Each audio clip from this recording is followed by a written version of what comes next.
Last chance শেষ সুযোগ। এই সুযোগ যদি কাজে না লাগাতে পারো ভাই সব শেষ। রোহিত শর্মার cricket career, test cricket career হয়তো শেষ হতে পারে। বন্ধুরা, বর্ডার গাভাস্কার ট্রফি 2024-25-এর পঞ্চম টেস্ট ম্যাচ, যেটা খেলা হবে কালকে সকাল 5টায় সিডনি ক্রিকেট গ্রাউন্ডে। ইতিমধ্যেই বর্ডার গাভাস্কার ট্রফিতে আমরা 2-1 পিছনে হয়ে আছি। অস্ট্রেলিয়া আমাদের থেকে এগিয়ে আছে। আর কালকে পঞ্চম টেস্ট ম্যাচটা শুরু হচ্ছে সিডনিতে। আর এই টেস্ট ম্যাচে যদি আমরা হেরে যাই তাহলে যে কিছু পার্সেন্ট সুযোগ আছে WTC ফাইনাল খেলার, সেই স্বপ্নটা কিন্তু চুরমার হয়ে যাবে 140 কোটি ভারতবাসীর। আমরা জানি যে রোহিত শর্মার ক্যাপ্টেন্সি নিয়ে অনেক প্রশ্ন উঠছে। আমরা জানি রোহিত শর্মার ব্যাটিং নিয়ে অনেক প্রশ্ন উঠছে।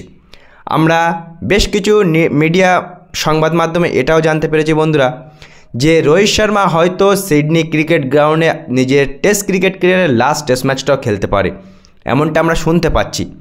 সেই জন্য যদি বন্ধুরা Rohit Sharma last test match খেলে, যদি ভারত ভালো খেলে, ভারত ম্যাচ জেতে, রোহিত শর্মা যদি রান পায়, তাহলে হয়তো হতেও পারে রোহিত শর্মা অবসর নেবে না। কিন্তু যদি ভাই ভারত খারাপ খেলে, তাহলে কনফার্ম বন্ধুরা এটা তোমরা ধরে রাখো যে রোহিত শর্মা তার ক্রিকেট ক্যারিয়ারের লাস্ট টেস্ট ম্যাচটা কিন্তু খেলতে যাচ্ছে আগামীকাল। 7 খুন মাপ হয়ে যাবে ভাই।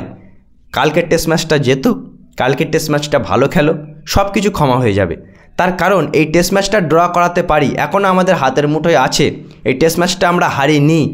কালকের পঞ্চম টেস্ট ম্যাচটা আমরা ভালো ক্রিকেট খেলে যদি আমরা জিততে পারি, তাহলে কিন্তু আমরা অনেক এগিয়ে যেতে পারবো। এই সমালোচনাগুলো আর হবে না। দেখো, জাসপ্রীত বুমরাহর উপরে একা ভরসা করে থাকলে হবে না।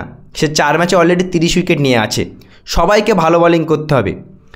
জয়সওয়ালের উপরে একা ব্যাটিং ভরসা করে বসে থাকলে হবে না। বিরাট কোহলিকে ভালো ব্যাটিং করতে হবে, অফ স্ট্যাম্পের বাইরের বল ছেড়ে দিতে হবে। রোহিত শর্মাকে ভালো ব্যাটিং করতে হবে, ঋষভ পান্তকে আরও বেশি দায়িত্ব নিতে হবে। এমনও শুনতে পাচ্ছি বন্ধুরা, কালকে নাকি ঋষভ পান্তকে সবাই মিলে ঋষভ পান্তের উপর দোষ চাপিয়েছে 74 টেস্ট ম্যাচ হারে। এখন শুনতে পাচ্ছি যে পঞ্চম টেস্ট ম্যাচে নাকি ধ্রুব জুরেলকে খেলাতে পারে। যাই হোক, গৌতম গম্ভীরের ভুল সিদ্ধান্ত, সিলেক্টরদের ভুলভাল সিদ্ধান্ত, টিমে ক্যাপ্টেনের যতই ভুলভাল সিদ্ধান্ত হোক না কেন, ভাই কালকে নিজের সর্বস্বটা দাও। জাসপ্রীত বুমরাহকে সাপোর্ট করো, সিরাজ বা যারা বোলিং লাইন আপে থাকো তারা জাসপ্রীত বুমরাহকে সাপোর্ট করো, ভালো বোলিং করো, ভালো ব্যাটিং করো। এই টিম তো আমরা না। এই ক্রিকেট আমরা কেন খেলছি আমাদের বুঝতে হবে। আমরা যে সমালোচনাগুলো করছি, আমাদের মিডিয়া যে সমালোচনাগুলো করছে, এই সমালোচনাগুলো কেন করবে?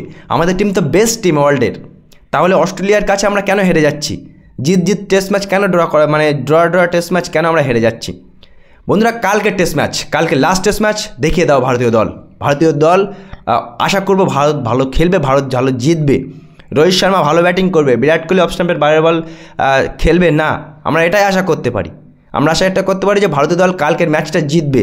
কী মনে হচ্ছে বন্ধুরা, অস্ট্রেলিয়াকে টক্কর দিয়ে কি ভারতীয় দল জিততে পারবে? এই বর্ডার গাভাস্কার ট্রফি কি 2-2 ড্র করাতে পারবে ভারতীয় দল? যদি এমনটা ভারতীয় দল করতে পারে, তাহলে কিন্তু WTC ফাইনাল খেলার স্বপ্নটা পূরণ হতেও পারে। আর যদি না হয়, তাহলে ওখানেই স্বপ্নটা ভেঙে যাবে। রোহিত শর্মা তার নিজের টেস্ট ক্রিকেট ক্যারিয়ার থেকে হয়তো অবসরও নিয়ে নিতে পারে কালকের টেস্ট ম্যাচের পর। ভারত না অস্ট্রেলিয়া, পঞ্চম টেস্ট ম্যাচ কে জিততে চলেছে? কমেন্ট সেকশনে এখনই কমেন্ট করে দাও বন্ধুরা।